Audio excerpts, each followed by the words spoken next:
rencontré le ministre à Paris. Donc ça en dit long sur cet entre-gens. Vous parlez également de l'autorité de la concurrence. Évidemment, c'est un élément très important dans ce dossier. L'autorité de la concurrence a été saisie à plusieurs reprises.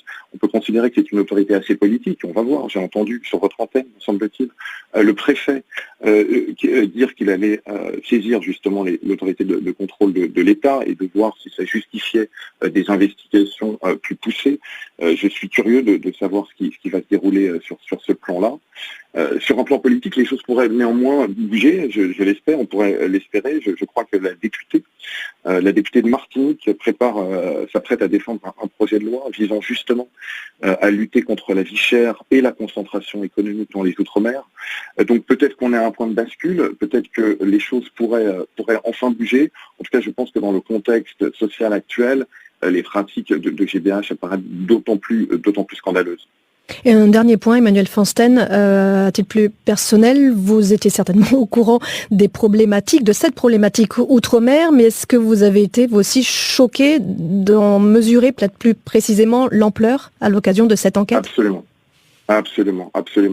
C'est un grand choc. J'ai eu beaucoup de retours en réalité depuis la publication de cette enquête, y compris de la part de journalistes. Je sais qu'il y a beaucoup de journalistes qui enquêtent en Guadeloupe, en Martinique, partout en Outre-mer, et tant mieux. Et peut-être que paradoxalement, ce type d'enquête, elle est plus facile à faire depuis la métropole, où on a aussi sans doute moins de pression, puisque GBH, on le sait, c'est un groupe tentaculaire, c'est un groupe d'une puissance énorme, à la fois parce qu'il gère tout un tas de secteurs, mais aussi parce qu'il travaille. Il y a énormément de fournisseurs, de clients, tout se touche.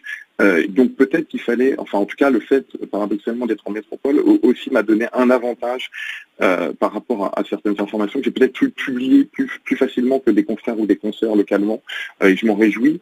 Et donc voilà, bien sûr j'ai été choqué, et je ne suis pas le seul. Il y a beaucoup de retours depuis la publication du papier pour me dire à quel point les gens sont effarés par ces éléments. Et ça permet aussi peut-être au public dans l'Hexagone de mieux comprendre ce qui se joue actuellement. Moi, je pense à la Martinique, mais pas seulement, en termes depuis le mois de septembre, avec ces revendications et ces mobilisations de mouvements de citoyens pour réclamer plus de justice et qu'on s'intéresse plus précisément à la problématique de la vie chère, pas qu'aux Antilles, mais partout outre-mer.